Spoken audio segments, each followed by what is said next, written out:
This is my brother. This is somebody I call in confidence when I need some advice.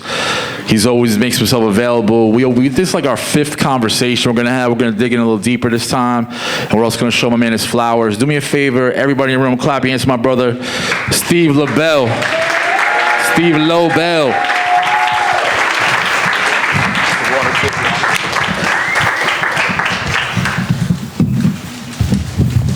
How y'all doing?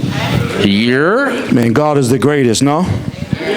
Any Jewish people in here? Happy New Year. Happy New Year, yeah. You know, me and Jay, we met each other through Nipsey Hussle, man, the late, great Nipsey Hussle. So I'm here. I'm excited because Jay always does great panels, and I appreciate the flowers, my brother. Absolutely.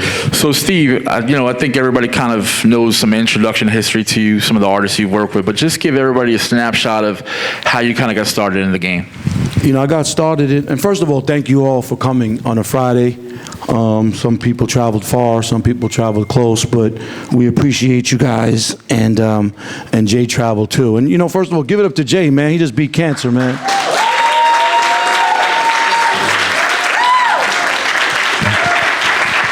Haven't actually beat it yet, but we're working on it. Yeah. You know, health is wealth, man. I just literally hung up with my dad. He's 90 years old, and wished him a Happy New Year. But I started in the game through the late, great Jam Master Jay. May he rest in peace. I never forget where I come from. I'm from Queens, New York. And I always give him his flowers, man, because if it wasn't for him, I would not be here. And Run DMC. Russell Simmons mentored me. They called me the White Russell Simmons.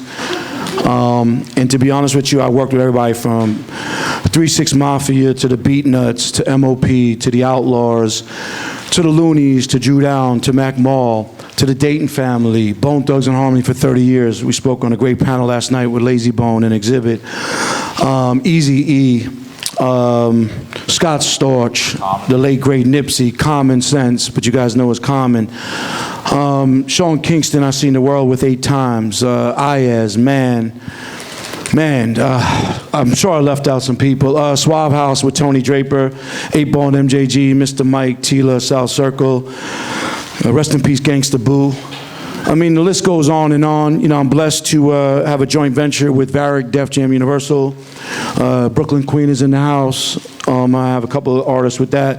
I have this young superstar, pop star right here, Annie O'Malley. I'm just blessed, man. I got into the dispensary business with Berner, with cookies. If you guys, please, man, if you guys can, find some time to go 20 minutes away. I opened up the first hip-hop museum, recording studio, dispensary, and grow, Lemonade Van Nuys. You'll be blown away by the hip-hop memorabilia. Get yourself some good bud, check the studio, and check the grow. Open a treatment center where we help people with drug and alcohol abuse using cannabis. And the list goes on, man. I've been truly blessed, man. And I love what I do. I have the passion. I'm starving. I'm hungry. And I'm not going to stop. That's a pretty good opening remark right there. When you first got involved in this hip-hop thing, you know, hip-hop's 50 years old. You know, so much talent has occurred over the years, different people you had your projects with and whatnot. What was the one, like, I guess, common thread between these artists that you really believed enough in to want to work with them or make a sacrifice to include them in what you had going on? Happy 50th to hip-hop. We never thought it was going to make it this far, so please, man, give it a round of applause, man. August 11th was the birthday. It started in the Bronx. I went to Cleveland with Bone Thugs. They got their street named after them, where they're from.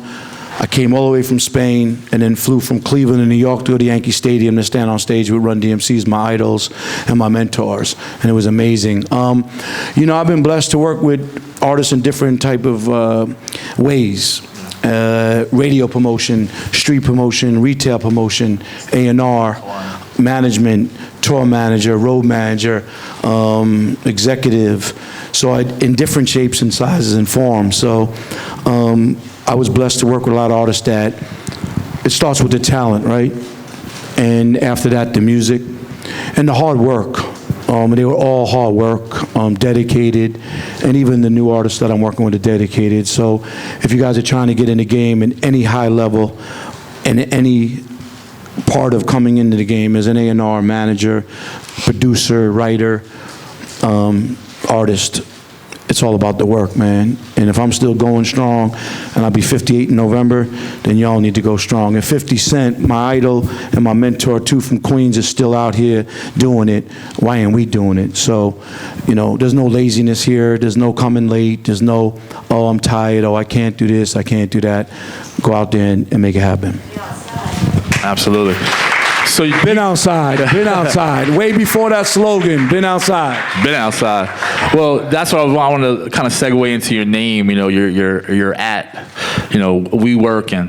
Where did that come from? Aside from obviously the ethic and whatnot, where the story or the origin behind the name? I mean, shit, my name is Steve Lobel, right? Instagram, it's we working, right? And the newer generation, it's funny, man, because I'm so on point, man. My gun's in the car, but I'm standing on the corner, FaceTime my dad, my watch is sticking out, dude come across, like, yo, what up? And he could be like, yo, Steve, you do music, and then the pistol's in your face, let me get your watch, because shit is real out here these days. So I'm just on point, right? And he knows me from Instagram. But I'm before Instagram, rolls of quarters, beepers, payphones, no GPS, an atlas, going on the promo tour with Fat Joe and Big Pun. MapQuest. You know, so the name came when Instagram came. You know, I learned about social media from Sean Kingston doing MySpace. And then obviously I did Facebook to keep up with people I grew up with. And then obviously different things, then Twitter, and then Instagram came, and now Twitter's back. I can't keep up with this shit, but I love Instagram. I was on Snapchat for a second. And my man, Jay Reed, said, yo, we working. I said, I'm gonna call it shit, we working, man. Because I'm working 25/8, and I'm putting in that work and that grind. And we working, man. We all working right now. Absolutely. Yeah, man.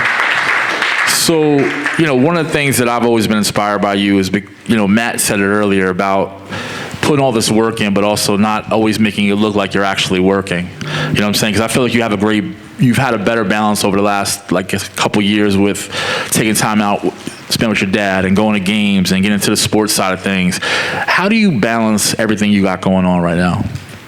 Great question. Shout out Matt and shout out Ashley, legends. What was the question? And I was saying, like, how do you really balance everything you have going on now? Yeah, you know, balance is the hardest thing. I wish I was taught balance a long time ago. I'd probably have a young Steve right now, probably be married. I had no balance. No one ever taught me balance. So I'm teaching myself balance the last 4 or 5 years, you know. My mom passed 10 years ago.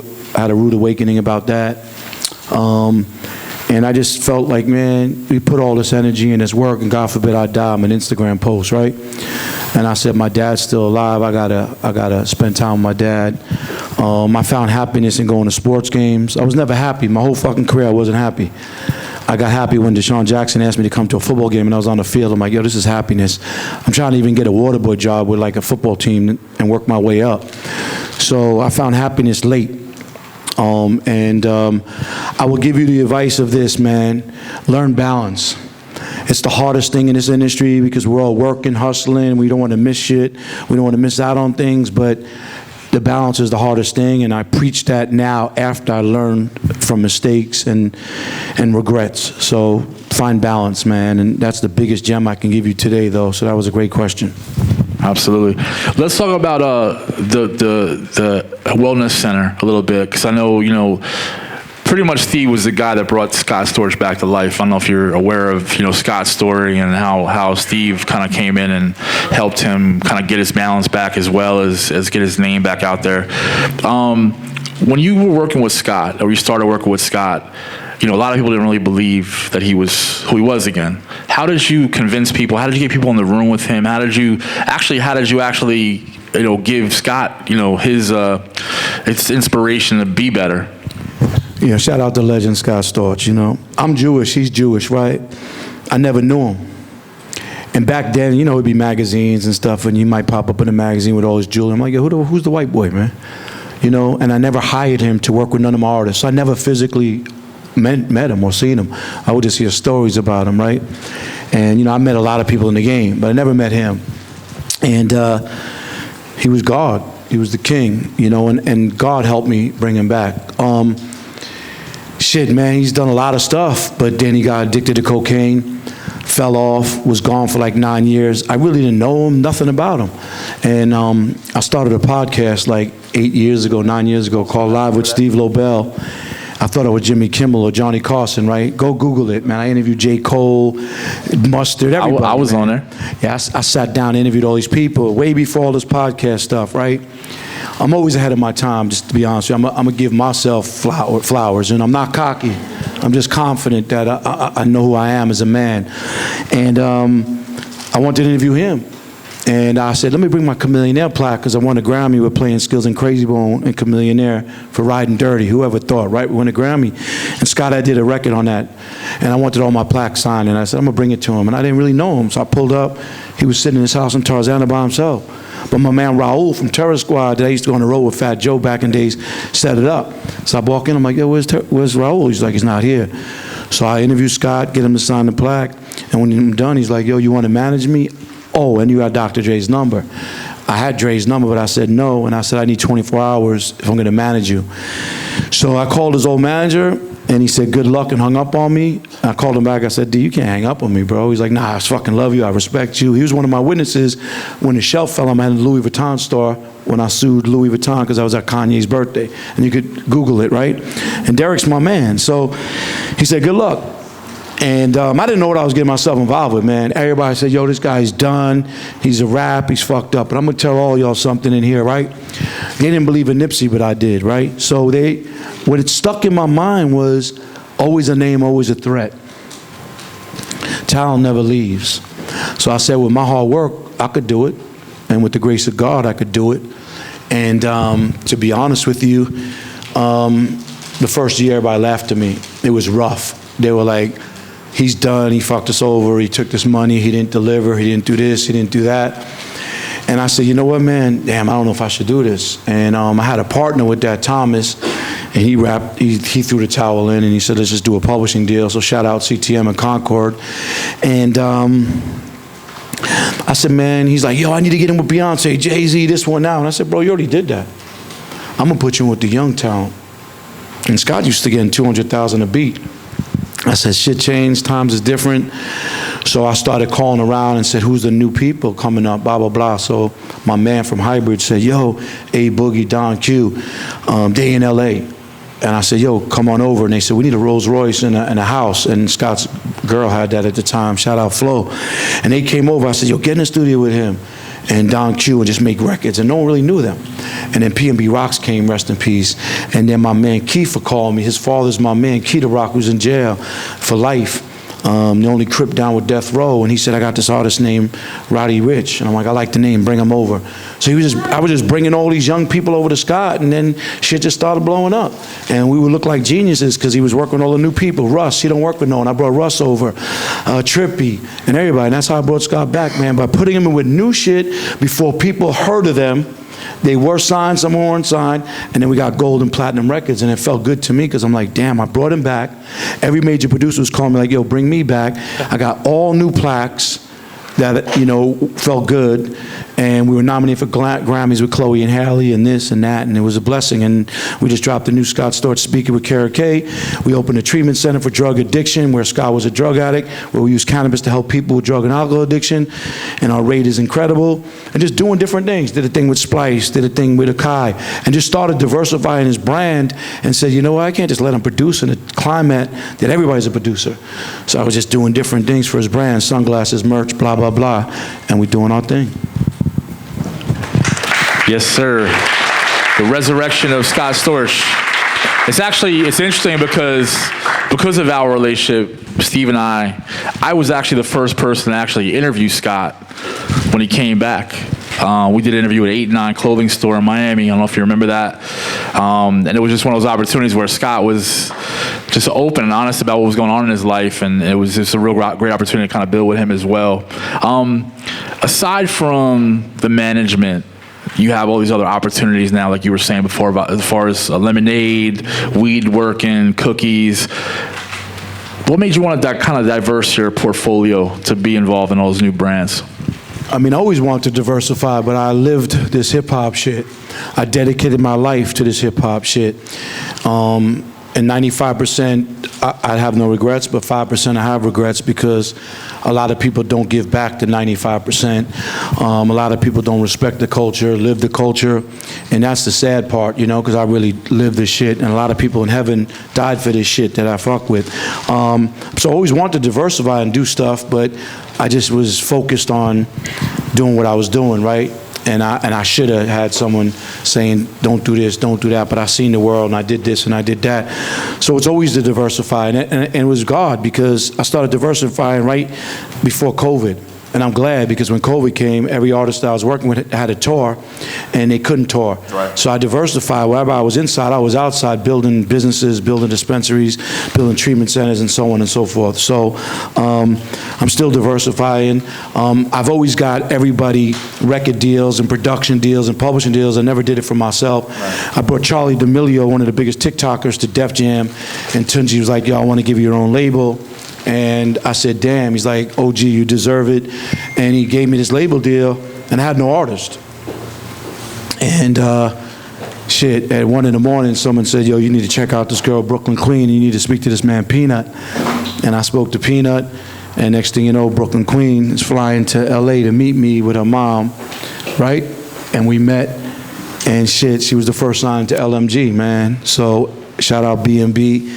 Peanut's an icon and legend from the D, and shit. So, you know, now I'm back into music deeper, and then Annie, and then Zeller, and Emmy. And it's funny, because I don't deal with females in business, but all the artists I sign with females, because I don't want no more RICO cases, I don't want no more gangbanging, none of that shit, you know? No more jail sentences, yeah, all that. Yeah, so I'm just keep diversifying, man, and everybody in this room should diversify. Dope. Gratification-wise, you know, working with new artists like Brooklyn Queen, you know, some of the new artists you recently signed, what did you see in them that made you kind of want to pull the trigger and go forward with their careers? And he's right here, too. I go with my gut. Everybody got to understand that most people are followers in this life. I'm a leader. You know, you couldn't pay me $1 million to wear Gucci, Louis, all that shit that everybody's wearing. I gotta be me and gotta be comfortable in me. I'm the sweatsuit king, you know? I always wear Adidas, even though my man, you know, still in the meeting, Cal's my brother, Reggie's my man, sends me Jordans. I'm just Adidas. I have to be comfortable in my own skin, and I go with my gut. And everything has to be organic. So all this stuff that I'm dealing with now is organic. Annie came organic. Brooklyn came organic, Emmy came organic, Zeller came organic. All my relationships, organic. I don't like anything forced, pushed, disrespected. I like to build organic, and I would love to build with all you in this room if you want to build me organically. You know, like not disrespectfully, not annoying, follow-up is key, and so on and so forth. Absolutely. Yeah, clap it up for that, for sure. I want to talk about Nip for a minute, Nipsey Hussle. Rest in peace. Obviously, 50 years of hip hop, what he's brought to the game as well. When you first met Nip, what did you see in him? What did you see in his, you know, character that really made you kind of want to work with him as well? I want you to tell them the first time you met Nip. I met him at the One Stop Shop producer conference that I was a part of back in 2007. Nipsey Hussle, young kid, white t-shirt, skinny jeans, backward Dodger cap. Braids was kind of like not done properly. Like, he was just raw talent. And when he walked in the room, he literally fucking lit up the room just because of who he was. And Steve was like, yo, Hatch, this is my guy Nipsey. He's going to be next. And, you know, at the time, we're just like, okay, this is Steve Lobel. Like, he knows what he's doing. But it was just, it's amazing to see when you are privy to meeting certain people at a certain part of their career and see them excel from there. That's got to be gratifying as well for yourself. Yeah, it's a true story, right? The marathon will continue. I've said this story many a times, and you know, you can Google Nipsey at the Fantasy Factory skating. You could Google Nipsey at the We the Best. You know, you could on different things and different things. He shouts me out. He named me Maniac Lobel. I got a bunch of nicknames. Berner calls me Legendary. Busta Rhymes just calls me now the power strip. You know, White Boy Steve, Lil Beezy. You know, Annie gonna be next. Brooklyn gonna be next. But that's my opinion, right? Opinions like assholes, we all got them. You could say, shit, I don't like it, it's whack. But I respect that, we all got opinions. It's what I believe in, I'm gonna go hard for, right? And my man Big U came home from the penitentiary after 14 years. And he approached me, I didn't know he was. And I've been in LA because I came with Easy, rest in peace, and I learned a lot about gangbanging. I used to go to Crenshaw not knowing, I'm just driving down Crenshaw on the weekends looking for girls, and Mexicans on one side, blacks on one side. I'm a white boy from New York, I grew up with all types of people, but out here everything's different. And I was never raised to judge people by the color of their skin, their race, religion. I didn't know the politics out here. And he came home, my man Mustafa, rest in peace, he was with me, I said, yo, be on point. And this dude came to me and says, yo, I'm Big U from 60s. I'm like, oh, okay, well. And he mentioned the name. At that time, I was engaged to his wife's cousin's niece. Whoa. No one knew. And she never mentioned nothing like that. And he said, I just came home, I'm from 60s. He goes, I like to build with you. And I went to his hood every day. And shout out my man Mexican Sean, we were getting CDs. And one day we just put the CD in and it said Slauson Boys. And we didn't know, we heard a song called I Don't Give a Fuck. And you could put that in right now, and it's timeless, right? I eventually brought Johnny Shipes in, and Charlie Walk signed him at Epic, and Charlie Walk didn't even meet him because Nip was in the LA County Jail. But I told Big U, yo, I need to come back to the hood. You gave me the CD. We went to a liquor store. We pulled over with a hanger, a DVD, saw the DVD. I'm like, those looks like Snoop. I need to meet him. He pulled up hours later, similar to like you met him. And I'm like, yo, I want to fuck with you. And he's like, you Steve Lobel, right? I'm like, yeah, you know, he studied. He's the smartest artist I ever worked with, by the way. And I went to every label. It's in the song Keys to My City, Dre Pass, Capitol, Atlantic, Def Jam 2. My brother Sam had some time to do. Steve's cool, Big U's an animal. It's all true. And every label I went to, they say, you look like Snoop, the music's whack. Rolling 60, Big U and all stuff. I said, well, I believe in it. And rest in peace, Q from World Star, because he was letting us put up the videos. And that's how we really broke him. He's putting out mixtapes. And I just saw something in him, but it also, that song, I Don't Give a Fuck, was like the West Coast 50. He was spitting that hood shit, but had a melodic hook, and I'm like, yo, and the West Coast was dead at that time, wasn't doing nothing. And then YG came, and K-Dot came, and so many people, Ty Dolla, and my man, Artist Man. Man, if you go to Man's first artist from West LA, that Buzzin' song, Nip's in that video, because Fifth wanted him in the video to wear his headphones. Okay. And Fitz in the video and did the song. And people don't understand that. Fitz like, I need him now. I said, Fitz, I can't beg him to come at 8 in the morning, but I'll try. He goes, I'll do the video for you and all that. And shit. And he came to the video. So there's a lot of things that in the beginning stages, Nip was in there that people didn't really know. But Man's first album had all these people, Frank Ocean, Ty Dolla, before anybody even knew who they were. So shout out Man, bro, from West LA, because I always tell him he could be a great A&R, and he's still touring off that Buzzin' record. Shout out Ayers, still touring off Replay.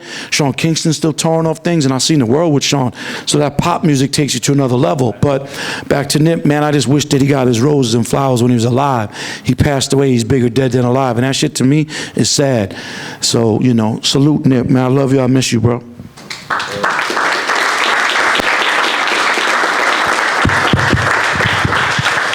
Absolutely. Timeless, real stories. It's a long road when it comes to this music industry, and there's a lot of different roads to go down, but when you be working, you're always working, right? Let's talk about the Hip Hop Museum, Lemonade, and everything you got going on over there. How did you get involved in that situation? What made you want to kind of go that route? I know you're a big memorabilia. Let me tell you something about Steve. This is a fact. I was at his house years ago, just chilling. My man's got, when I tell you his plaque wall, his plaques alone probably could fit that entire back wall. It's crazy. There's a picture of him on his Instagram page. Everything in the back, it's just nuts. But he also has an amazing collection of helmets, like signed football helmets as well, because he is a big sporty dude. But the one thing that I really, at the time when I walked in his that mansion, pretty much, is that he had all these books on the table.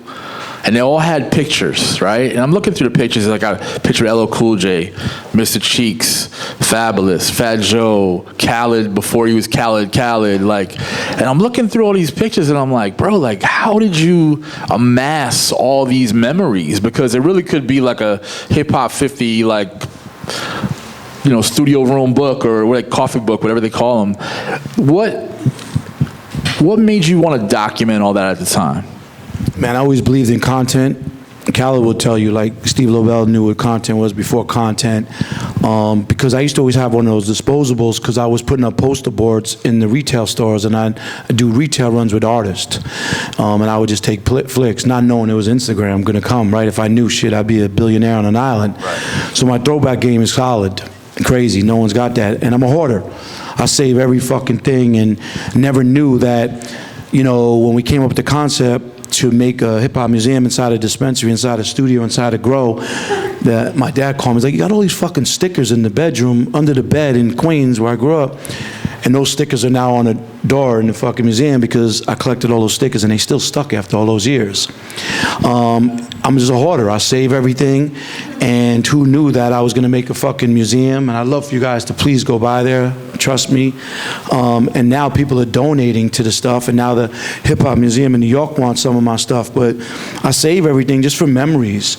I have real photo albums at my house where there's real pictures that some of you in here don't even know what a real picture is, you know, and I'll just take a picture of it and put it on my throwback shit. I have videotapes from every camcorder you could imagine that I got to digitalize because so much shit is probably on there. And you know what? I chased everybody to sign all my plaques. Yeah. Because I have plaques from the 80s, the 90s, the 2000s, and then the last couple of years with Scott. And the hardest one was Mariah. And she was doing Caesars, and I'm like, I'm bringing this fucking plaque, going to see her. Like I went, and they're like, you can't bring this in. I'm like, fuck that. And I knew I was going to see her after the show, but I'm carrying the plaque to see the show. And after the show, I went in the back, and she signed it, and we took flicks. And the only plaque that's not signed is 6ix9ine. Because Scott did a lot of his big records, and before he did all the craziness, we got some of those plaques. So I was going to burn them, but Scott said, you can't do that. I'm a civilian. You're in the streets. I understand that. You don't fuck with rats, but so you know. But you know, all of them, man, from the Russes to Roddies to Chloe and Halle's to the Biggies to the Pacs to the Shawns, the Ayerses, the Bones, the Cubes, and all that, the Onyxes. And it was a mission of mine to get them signed. I collect helmets. It was a mission to get helmets from people I knew in the NFL that would sign them for me, not buy them and not that. Right. So my sport memorabilia shit is crazy that no one sees unless you come to the crib. My plaques and my Grammys and the music awards and all that stuff's at the crib. It's not in the museum, but we have some cool plaques that was donated. And we have the death row chair and so on and so forth. So I'm a hoarder, man. You come to my house right now, there's literally about 500 sweatsuits on my pool table. This is a complete fact. From Cookies, from Cult Individuality, from Adidas, to all that shit. I collect, I mean, I wear sweatsuits. I love sweatsuits, and shit, and brands want to still fuck with me decades later because I used to always get brands to give me stuff from our artists, and I would always mail the pictures, and the videos would take 6 months to get edited. So they're like, damn, this guy would really go to the mailbox, mail the pictures. We didn't have Instagram right away to send a picture or a video edited in a second and stuff. It was different back then. It was grassroots marketing, and that's what I do a little bit now. I mix a little bit of old with the new. I can tell you firsthand that when Steve opened up his closet, he has like this kind of like big walk-in closet, and I'm looking, I'm like, he's got like 35 pairs of the white Adidas with the stripes on them, you know what I'm saying? Then he's got like this other pile of shit he doesn't even do. He's like, yeah, take whatever you want, bro, it's all good, you know what I'm saying? And then he had like rows and rows of Adidas sweatsuits in different colors, but like 10 black, 10 blue, like 20 white, you know, 30 red, like, and like he just go in and pick one at a time. I lost 45 pounds recently, right? Yeah. So the extra large, now I got to call when I get larges, right? But it's a relationship. Everything in life is not what you know, it's who you know. Relationships, I could call anybody for anything. Brooklyn called me, I need to be a 2C backstage, boom. I need to be a 50, I need to, people. So it's relationships, build relationships. And Adidas is one of my loving, dearest relationship because I come from New York and Queens, so I'm a clean person. I can't wear shell toes after 2-3 times white ones, you know? And I did Millionaire Matchmaker, and I showed my Adidas closet. And I love Adidas, man. I'm from New York, from Queens. That's my shit, Run DMC. So I have tons of that, and till this day, they'll still send me stuff every month. And I'm blessed, man. And I just build relationships, man. And if I don't like it, I'm not going to wear it. I'm not going to take it. But I do give away a lot of stuff. And shout out my man Christian here from Cookies Marketing. He sends me all the hot cookie shit. And we got some cookie shit for y'all as well for the weekend. He brought a lot of cookie stuff to give you guys out. Yes, sir. So it's relationships, man, and one of my strongest is Adidas, and yeah, man, damn, you've been to the crib and been to the closet, damn. Yeah, so I think we almost got on the four-wheelers too. That didn't happen. We went horse watching for a while too. He lives in this you know what it valley. is, man? You work hard, man. Hard work really pays off. And is that my man Dirty? Yeah, come on in, man. And you get what you, come on in, Dirty. Shout out Kai Scats. Come on, just jump in and stand back there. You know, look, man, in life, it's hard work, man. And watch what you dream for, right? So we're here to motivate and inspire, right? And I know we're doing a Q&A. And let me tell you something. I grew up in Queens, right? My man Dirty, man, he knew my mother. He was there. My mom died in my arms. He knows my dad, man. And, you know, my mom would send me to day camp, and I would jump the fence, and I would go clean horse shit and come back. My mom was like, how's day camp? I'm like, it was cool. But I would make $50, you know. But it was in Old Brookville, in Old Westbury, Long Island. I said, man, I need to live in a gated community near horses. Never knew that I would build a house from the bottom in a gated community near horses, where I go every morning to see the horses and say, yo, I'll clean the shit. To have that, I'm truly blessed, man, because where we're from, that shit don't happen, bro. We from like the grind, you know. And I'm telling all you this, right? That's my brother right there, but I grew up with blacks and Latinos and Italians and Jewish and Irish and Asians. We didn't discriminate in New York. And whoever teaches people racism and stereotype people is a fucking piece of shit. Only God could judge. I grew up saying the N-word. You know, I remember coming to LA, I said the N-word. Dude said, go to the bank, give me $15,000. I said, nigga, you go to the bank, give me $30,000. I don't get extorted. And I grew up saying that. So again, it's the way you say it, right? I love everybody here. We're all the same. Because guess what? I bleed red. I'm gonna die one day. We're gonna, hopefully everybody takes showers and brushes their teeth and we all eat. No one is fucking better than anybody. And I've checked a lot of athletes and artists, like when you were coming up, you wanted those pictures, you wanted to give autographs, you wanted to be seen. Now you want to stand behind security. You don't want to come out, you want to do this, you want to do that. So don't forget where you come from, because everything goes up must come down. Remain humble at all fucking times, and that's why I'm here today.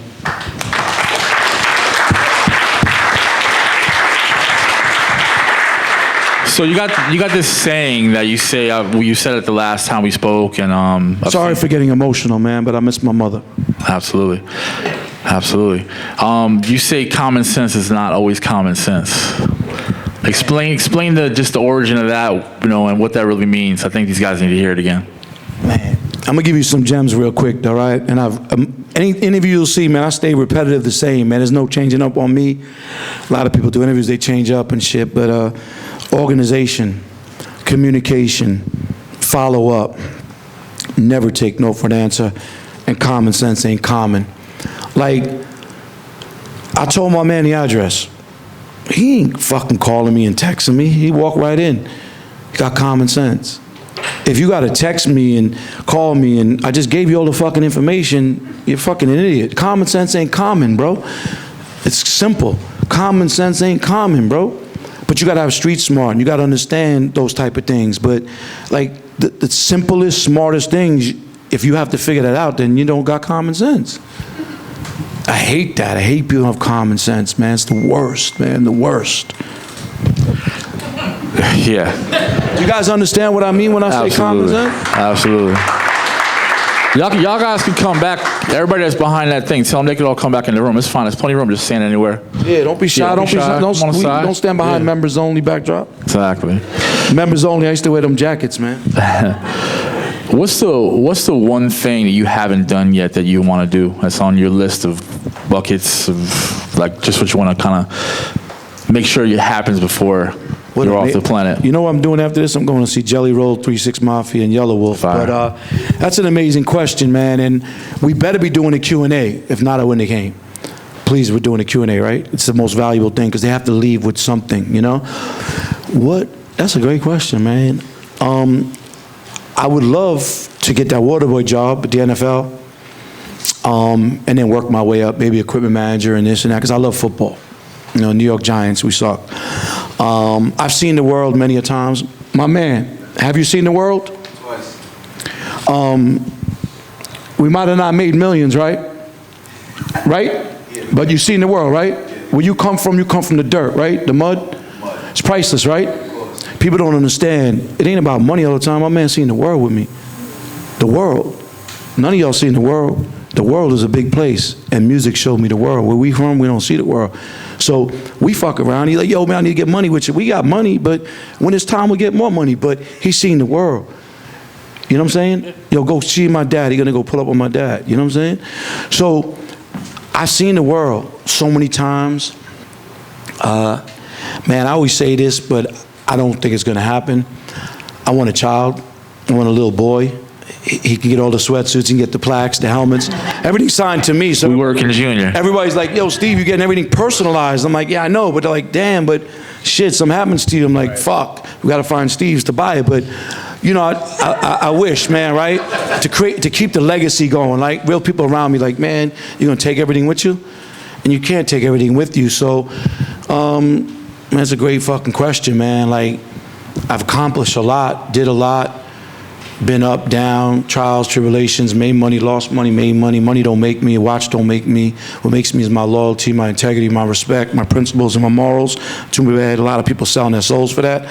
I don't know, man. Just, I guess, you know what? Live another 50 years, man. Health is wealth, man. Without health, there's nothing. Yes, sir. So let's open it up to the audience real quick. Let's get a couple questions in. Anybody have anything they want to ask? Go ahead, Miranda. Can you tell us about a moment in your career that brought you the most joy? Oh, man. Great question, man. Man. There's a lot of them. I really didn't even know what joy was and happiness. Like I told you, I was so caught up in fucking working and making everyone happy and sitting in the studio till 6 in the morning and traveling the world and eating like shit and, you know, thugging it out for 3 days wearing the same clothes, just all types of craziness. Man, now that I have time to breathe and think and be happy and joyful, shit, and it comes back years later like, yo, getting that call from Fat Joe, and Puff called me and did Bone and Biggie. If I didn't take those calls, there wouldn't be Notorious Thugs. So that's joy. Finding playing skills, and he said, yo, I'm gonna put Crazy Berner on this record, and we win a Grammy for Riding Dirty. You know, those are two things. Building a house, you know. Spent a lot of time now with my dad. You know, we never really were close until my mother died. It brings joy to me because he loves the Yankees, and I bring him to the Yankee game, and he could sit on the field and watch the batting practice and then go eat his peanuts and go home. That's what brings joy to me, seeing my dad, because my dad worked 4 jobs. He worked really hard. He used to whip me with a belt. He made me work everything I wanted. He made me work for, shovel snow, rake leaves, deliver newspapers, bus tables, to get those new Adidas, to get the dirt bike, to get my Cutlass Supreme. He never gave me nothing, you know? Made me work for it, and I could have probably been a great basketball player, baseball player, football player, because I did all that stuff, but I couldn't dedicate my time on that. I had to work to get money to buy things, you know? So see my dad going to the Yankee game is joy. Let's get somebody who hasn't asked a question. Joe, what's up? Hey, yo, appreciate you coming out here and dropping all these jewels and whatnot. What gets your attention? Who grabbed your attention about a new artist? You from New York? Yeah. Where you from? Yeah, I knew you from New York. What part? Oh, my dad from East New York.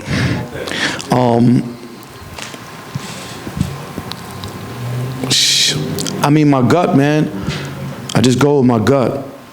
You know, and he was around me with Nip too, by the way. Just so you know. Nip loved that man. We call him Dirty, man. What'd you say? I said, y'all got a chance for me now? Nah, and he's got a new artist, Kai Stacks. To be honest with you, man, I go with my gut. If I believe in something, he'll tell you, you can't convince me out of it. You know what I'm saying? I'll say this in the rap world. I haven't felt good about an artist since Brooklyn Queen. You know what I'm saying? She gives me inspiration and happiness and joy into developing her and putting her out and building with her. I haven't felt that great about an artist since Nipsey. I didn't say pop music or anything else, Annie. So at the end of the day, you know what I'm saying? And I never deal with females, bro. I've never been married, man, because I'm not the best at communicating with a female, right? But for some reason, God wanted me to sign all these females, and I'm dealing with females, right? So what attracts me is, first of all, talent, raw talent. Then the music, man. There's so many one-hit wonders out here.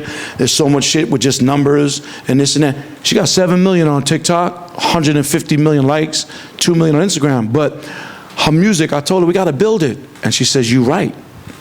Right? A lot of people are like, oh, you know, I'm an influencer. And they put out music, it doesn't add up. So I go with my gut, my brother. It don't matter where you from. It don't matter what you look like. I signed a girl. People are like, damn, why you signing fat girl? I'm like, why you say that? MEC crest is because she, what do you mean? Like, that's stereotyping someone, right? And she could sing as good as Aretha Franklin. Fact. You know what I'm saying? Check her. She was background for Macy Gray for 5 years. So these two girls, Zella, I signed them because they DJ and they females. I'm like, shit, I come in the game through the DJ. And anybody who's a DJ in there, salute and respect the DJ. Because without the DJ, we wouldn't be here because they break the record. So I go with my gut, my G. Good question. Who else got a question over here who hasn't asked yet? Parker Lewis. What was the last time you was here to get on the trip and it worked out for you? I need to send you my invoice? You ain't hear that. You just said it, man. I gave you that. I'm glad it worked out. Appreciate it. Actually, come back for you. Like, everybody know I'm fucking with this shit too. If you have any more here for me, I'm down there. You asked me the question, I'm gonna give you the game. What's next, or what's the next move with the music? Fucking great questions today, and I hope there's at least a couple more, man, because that's what I come for. Look, man, I always say if I knew the future, I'd be in Hawaii right now on a fucking island where I want to retire. Right. We don't know the future. I will say this, though. Retail in LA is terrible, owning a dispensary right now. The taxes are killing us. The black market's killing us. Everybody's got a fucking strain or a shop, illegal or legal. There's 8,000 illegal shops in New York, and there's 3 legal in Manhattan. All the weed that is being grown here is sent to New York. Cherry gelato, same shit. It's flooded in New York. I've been trying to open a store in Puerto Rico with Azuna. I've been trying to open a store in Massachusetts. You know, things are just different right now. Will they get better? I'm going to stay positive, but I really don't know. You know, I've done some great drops, some great collabs with some of the biggest of the biggest. We had some great things through COVID at our shop with meet and greets like we did back in days of record stores. I don't know the future, man. If I did, then, man, my dad always says, man, we don't got a crystal ball. Tomorrow's not promised. And I always say to him, why? He goes, why is a crooked letter? So my only advice I can give you, my brother, is stack your money. There's a lot of people that are legends in this cannabis game, and shit changes, and now they're scrambling because they're not making the money they were making, and they fucked up all their money. So save your money, invest in real estate. It's the only thing that's guaranteed. Rick, good. Rick, shout out Rick from California. I have a question for you because you're busy on a day-to-day basis, and I know you're really focused on balance. I've watched most of your podcasts from like the 7, 8 years ago mark. But how do you, I asked Jay this question too, how do you do it on your worst day? We always talk about like the good days and shit like that. Like, how do So I just do my old gum in the thing, right? Jay always says, make sure you got gum, bro. Right? I learned that about you. A host. Say that last thing about my worst day? So like, how do you do it on your worst days? Like Like, how do you work at your full potential on your worst days? How do you do it on your worst days? Well, first of all, I said this in an interview, man. I go into every situation expecting the worst and hoping and praying for the best. Shit, I get emotional every day. I'll be in my truck by myself shedding tears. I miss a lot of people. I get lonely sometimes. It gets lonely at the top, man. Every day is not fucking great. I deal with a lot of fucking shady people in different businesses. I deal with a lot of great people. I I just try to stay positive and focused. I'm a very spiritual person. I believe in God. Everybody hits me like, how you doing today? I'm blessed. Shit, I woke up. We're all blessed. We woke up, right? We take everything for granted. I just came from Rikers Island speaking to the adolescents in the 4 building, and we take for granted toilet paper. We brought them pizzas. These guys were like, fuck, we don't get pizza in here. We take for granted a lot of shit, and that's what we shouldn't do. We should appreciate everything from $1, from this conversation, the water, toilet paper, toothbrush, toothpaste, the blessings, changing a shirt, taking a shower. I just pray to God, man. I put it in God's hands every day, because every day is not great, right? Last night, Brooklyn, her mother wanted to kill me. Something fucking wound up on Instagram. I'm like, what the fuck? But I didn't want to show them my other side, you know? Because I'm like, I like to react real quick. I'm like, yeah, who the fuck fucked it up? But I learned that shit happens. Everybody's not perfect. Things happen. We'll fix it. Blah, blah, blah. So try to stay positive. Unfortunately, every day is not positive, but we take the negative and turn it to a positive. And we try to inspire and be great every day, because tomorrow's not promised. So hopefully I answered your great question. Yeah, not to mention, there's other people probably going through worse shit than you are that day. So you got to figure out how to push through. A couple more questions real quick. Let me get somebody who has to ask a question. Go ahead. I wanted to know, Steve, what's the most uncomfortable you've been on this journey? Man, this is fucking great questions. That's why I love Q&As, right? I won't go to events if there's no Q&A. And they'll even try to pay me. I'm not coming, because y'all got to, learn, man, educate. Say that one more time. I need to think about that. Okay, well, what's the most uncomfortable you've been on this 30-year journey? I've never really been uncomfortable, because I know who I am as myself, right? And I always say this, man, I'm not cocky. I'm confident that I know who I am as a man, and no one could change that. I go to hoods, and I'm never uncomfortable. I go to South or Wilshire more than rappers that come out here. I go to every borough in New York City. I'm on the corner rolling dice, kicking it, hanging out. I love that shit. I love the filth, because that's where it all starts. And I love real people. I don't like fake people. Sometimes when I go into a corporate setting at a label, I feel uncomfortable, but I know I'm gonna take them down. I used to work at labels. I quit to go fight for the artist. I left 401ks and health insurance and steady checks. So I'm very comfortable all the time. I walk into a place like, damn, what the fuck? You're in here? Like, anybody knows me or knows of me, like, yo, Steve don't give a fuck. Because you got to be yourself, and you just deal with the situation. Like, if you go into a place acting nervous or scared, you're going to become a victim, or they're going to take advantage of you, Even when I went to Rikers Island, man, I used to go to Rikers Island to visit people. I wasn't uncomfortable. I want my man Pistol Pete, man, shout him out, the legend, but I was like, damn, Pete, what are we doing? We're going on the tier? We're going to the day room in the yard? He's like, yeah. I'm like, what? And when I got in there, I'm like, yo, there's only one CEO. He's like, shit, pop off. We're going to pop off. I'm like, nigga, I'm not fucking popping off. But it was love. I go to Clinton Maximum, where my man is doing 36 to life. And those walls are so crazy. And the white correction, I was like, yo, what are you doing here? I'm like, yo, why are you talking to me like that? I'm coming to visit my man. So I don't know, man. I'm always who I am. I'm comfortable, man. I hate going into a situation where people try to make me uncomfortable, where racism comes in, people who stereotype. I always get, why you hang out with the blacks? Why you think you're hip hop? Why you wear this? Why you do that? Man, suck my you know what. And that's just reality. And a lot of people I grew up with were like that. Now they want to reach out. Hey, can my daughter meet Khaled? And can we get tickets for this? And now they see me on the field with all the games. Like everybody hit me like, yo, can you get me in? So I'm comfortable, man. I'm comfortable who I am. And if you're not comfortable who you are, work on that. If you're not comfortable who you are as an artist or a songwriter or a producer, that's a problem. I'm comfortable who I am. Every day I wake up, I'm comfortable who I am. Great answer, great answer. One or two more we haven't asked yet. Go ahead. Bar, we need some close-ups too, Bar. Hi. Shout out to my shooter right there, Bar, man. Hey. Content is king. Go ahead. How are you? Thank you for being here, first of all. It's really important for us to be here because we're from New York. And my question to you is, as a parent, because my son is 16, he's been doing music and Fire, by the way. thankfully, we've had built a relationship with Hatch, and he's been putting him in amazing rooms.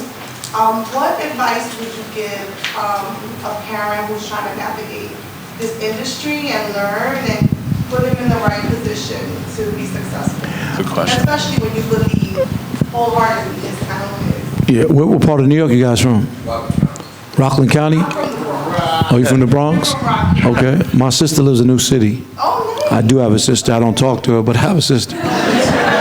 Unfortunately, which is another issue, man. Shit, I would probably put someone on the spot, but I don't want to do that to Kim, Brooklyn's mom. Look, learn the business. I'm not in the industry. I'm in the music business, right? And if you're a producer and you don't know about neighboring rights and publishing and splits and royalties, you're in a fucked up situation. Learn the business, get a lawyer.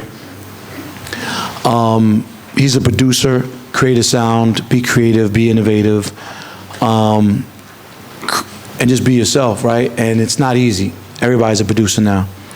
But I will say this, you're a momager, and that's a gift and a curse, because you're his mom as well.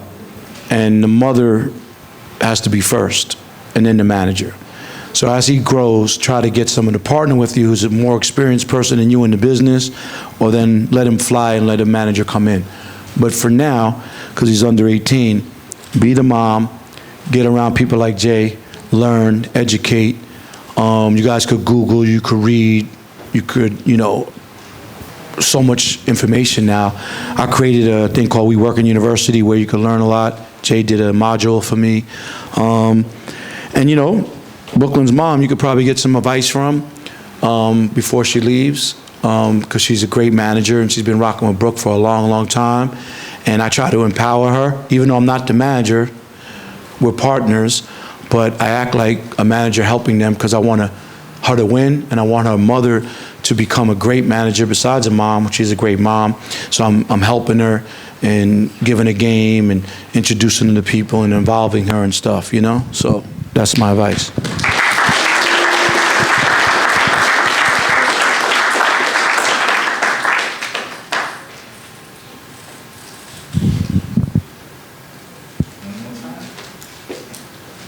I sort of read things. Yeah, check. It's all good. I just wanted to, acknowledge the mothers and the parents. In general, I always say this when we're in meetings. A lot of family do not understand like the language of this music industry. The language, the way people move, why things happen is very difficult. But the mothers and the fathers that support y'all should be very proud of them. So clap it up for all the mothers and fathers that support, all the family members, all that. We'll take like one more or two more questions really quick. Go ahead, Ra. How you doing? My name is Ra. Appreciate you being up here. I'm a judge. Earlier you had mentioned that when you started this whole thing off, you said that the biggest gem I can give you is by finding balance now, right? Before later. And I wanted to know, as artists, producers, writers, coming up, hungry, wanting it, it's like, how do you even find that balance if it's almost like this is like you gotta just be locked into this, right? So do you feel like the gem you drop, is it in retrospect? So like if you could do it again, would you find that balance, or would you, Damn, Jay. Amazing questions, man. My man always critiques me too, man. He'll hit me like, he comes to a lot of shit. He's like, you're getting better. You're okay. Nah, it's always about the question, right? And I got to think. But it's a great question, man. If I could rewind, I would do things different. I would obviously have probably got married. I'd never wanted to have a kid and not be there for my child, because if you notice, kids are having kids. And it's sad, man. And either the family's working, or they're on drugs, or they're in the streets, or they're in jail. And I never had a child because I always wanted to be there. It's easy to get a girl pregnant, you know. I traveled the world. I could have had a bunch of them. But the ones I was with, I was loyal to because I believe in karma, you know. But unfortunately, they left me because I wasn't there and didn't have the balance, right? Girls need attention, and they want to go bowling and roller skating and to the movies and all the other stuff, right? And I was never there because when you manage an artist that got big records, you're always touring Thursday, Friday, Saturday, Sunday. Or you go on tour with Justin Bieber for a year with, you know, Sean Kingston. You're never home. So you can't build a big house and just leave a woman in the house. But in hindsight, if I could rewind, yeah, spend more time with my mom. She always called for holidays. Come home. I'm over here, Mom. I'm over there. I'm over there. I'm working. I'm hustling. So yeah, if I could rewind some things, but we're all on the grind. And we traveled from LA to come here. They traveled here. This one comes from Michigan. You know, wherever. People travel, right? Because they want to fulfill their dreams and their aspirations. And they don't know about balance. And they're like, yo, I'm going to do what I got to do to become who I am. You got dudes hustling packs to put the money back into the business. You got folks that come from money and putting their money into trying to become successful. Everybody's got that dream, but the money's got to go into it. You got to invest in yourself, right? And the money comes from street shit to rich people, like just trying to make their child or them person or that person successful. And there's no balance. The guys are out here for 3 days doing this camp, and you can probably go to his other camps, and shit, there's no time for this, there's no time for that. Like, fuck, man, I got a kid, and it makes it harder, and I got a girl who's nagging me, and shit, I got a guy hitting on my broad, or my bro wants to cheat on me because I'm not here. There's so much shit we're going through to fulfill our dreams, man. And then we risk it, and then we got a year. Shout out my man Chef G, free chefs, you know, and salute to Sleepy, just dropped the record. So, you know, man, it's like, there's no crystal ball. There's no right way, there's no wrong way to, like, how do we create this history of, I want to become a successful artist. Annie's from Chicago, Brooklyn from Detroit, Kai's from the Bronx, you know, so it's hard, man, because as a songwriter, let's stereotype that. How many people in here are songwriters? To me, that's the most important thing in the game right now, because a lot of our favorite artists ain't writing their songs. Yeah. But every songwriter want to get in that room with Beyonce or Rihanna, right? And how do you get in that room? By not giving up, by being at the right place at the wrong time or the right time. Everybody's invited to places and they want to be at every place. They're going to miss that opportunity, but less is more, quality over quantity, right? And you're like, I should have went there. Fuck, they were there. And you're like, damn, I went there. It was a waste of my time. I could have spent time with my kid. So you just never know, right? And that's where God, I wanted to meet Jerry Weintraub. He passed away. He was at the Playboy Mansion. I missed him. So you're like, fuck, shoulda, coulda, woulda. With me, I pick and choose now, right? Sometimes you got to be everywhere. But then it's like sometimes a waste of my time. How many here are producers? Look, just in here. There's so many producers around the world now just sending placements, hitting people in the DM, Twitter, emailing, you know, build relationships with Ashley you just left. Get a publisher, reach out to a publisher. Find a manager who's gonna push for you, because when you push for yourself, sometimes people don't take you serious. Build relationships with artists, managers, and just build and build and build, man. And if God wants it to happen, it's gonna happen, but your talents can outshine the other 12 people in here that do the same thing you do. How many people in here rap? How many people here are artists? Look, right? It might be love, but they're the enemy at the moment because it's competition. You gotta think like Fifth does. Everybody was my enemy because we're here to try to take everybody out because there's only a certain slots that are gonna get on these playlists. There's only a certain artist that are gonna give you a placement on their album. There's only certain rooms the songwriter's gonna get in. You get it? But I pray that everybody finds balance and at the end of the day be happy. It's happiness. I just learned happiness a couple years ago, man, going to football games, man. Shout out to Sean Jackson, man, invited me to a game. I was on the field and I was like, wow. You know what I'm saying?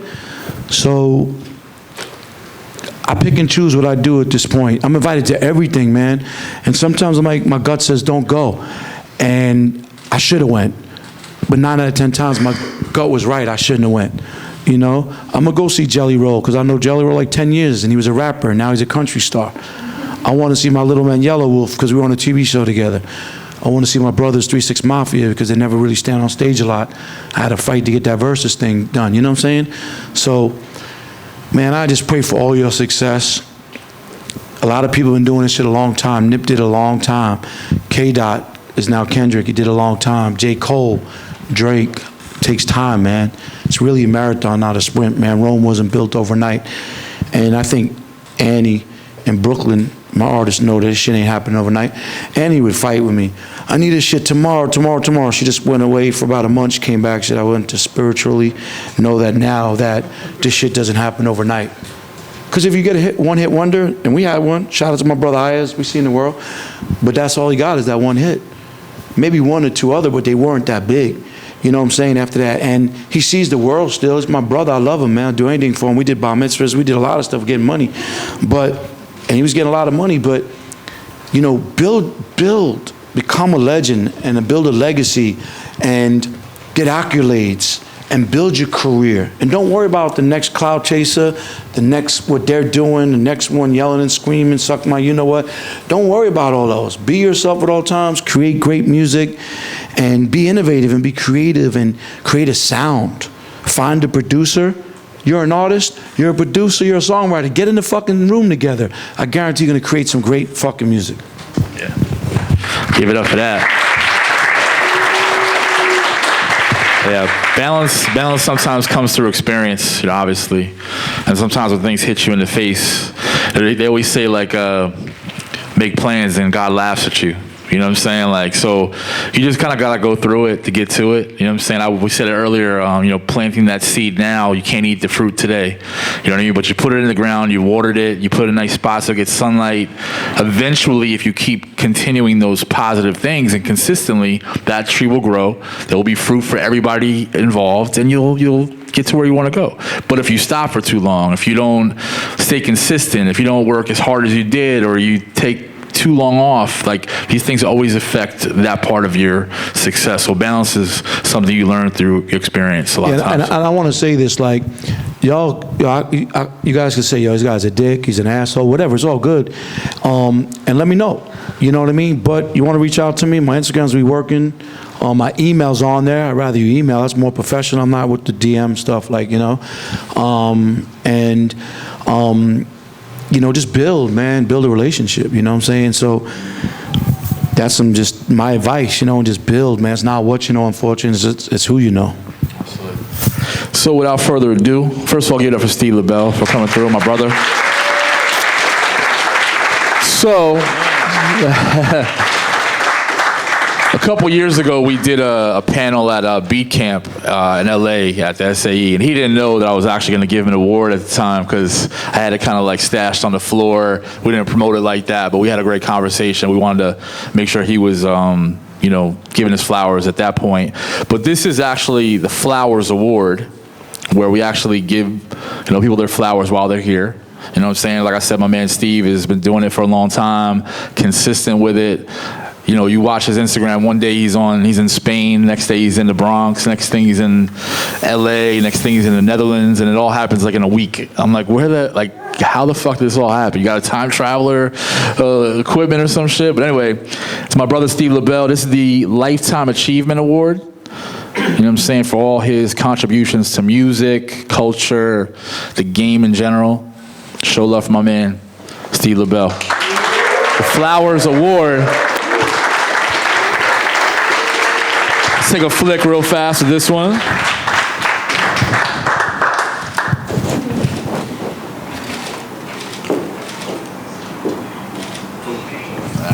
Wow, I'm humbled, man. Yes, sir. I'm appreciative. You know, it's funny how you say he's here, he's there, he's there. You know, before Instagram, man, my life was totally way more exciting. So when people say, yo, you're exciting now, I'm like, man, that's nothing. I don't even travel like that no more and do those type of things no more. You know what I'm saying? I stayed on tour buses, I stayed in vans, I stayed in cars, I stayed on private planes. This is way before Instagram, man, where we really put the grind in and the work and staying in studios and so on and so forth, you know? So now I make it look easy, and that's what I wanted to touch on earlier. I make it look easy, but it's fucking not easy. I'm grateful, I'm humble, I don't need to be at the Grammys or the BET Awards getting this. This means more to me because it's less is more quality over quantity. I will heart this. This will go next to my other awards on the fireplace, the Grammys, the American Music Awards, and every other award, and the other award you gave me, which you surprised the fuck out of me. And I'm grateful, man. I'm honored and humbled and appreciative. So thank you all, man, for coming out. And thank you. Yes, sir. Can you put this in the box for me? Absolutely. I want to do just one more thing, right? How many of y'all love hip hop, man? You know, and it goes deep, right? Hip hop is deep. And I want Brooklyn to come up here, and I want her, you know, it's fucked up. I want her to come up here, and I want her to rap something, right? About hip hop. We'll leave it to her to do the rest, right? But I want you guys to just check it out. Annie, if we had a piano and a guitar, we'd have you do that. All right?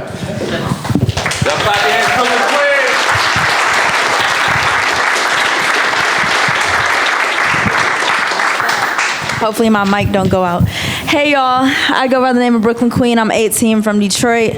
My name is Brooklyn because of hip hop. My mom loved Biggie and just hip hop in general, so she named me Brooklyn. I added the queen part because everyone's born a king and a queen. So yeah, this is my 50 years of hip hop rap.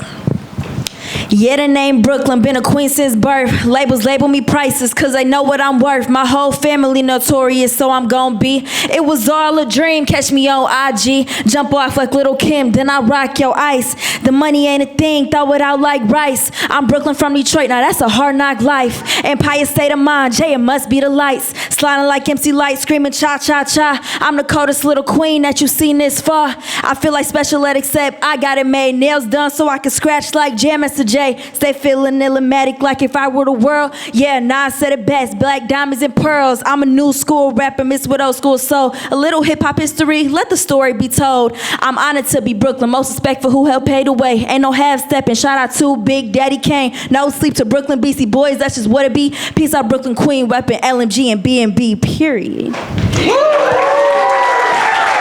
Thank y'all. Brooklyn, real fast, shout out to IG. Instagram, follow her.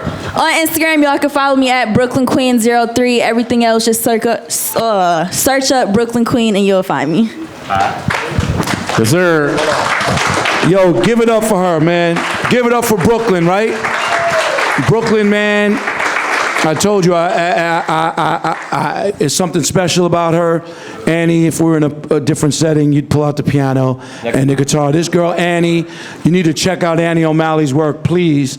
Any songwriters in here, producers that do incredible music, please, you know, vibe with her. Same with Brooklyn. On the strength of my man, Dirty, right? He's been working with this young lady for a minute, right? We're gonna show her some love. Kai, come over here and kick it for them, man.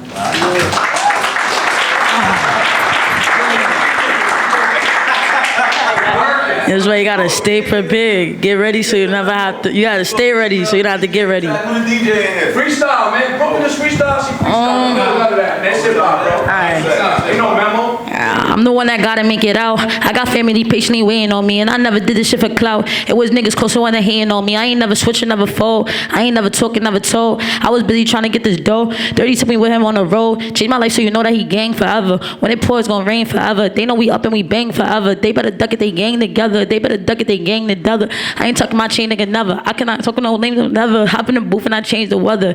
So don't tell me you love me, don't mean it. Cause my heart real cold, my heart all frozen. I be feeling like anemic. Cop the rollie and I had to freeze it. Remember when they said I wouldn't be shit? Now I see in my life, I know that they mad, they hating on me. Stupid little niggas hating for no reason.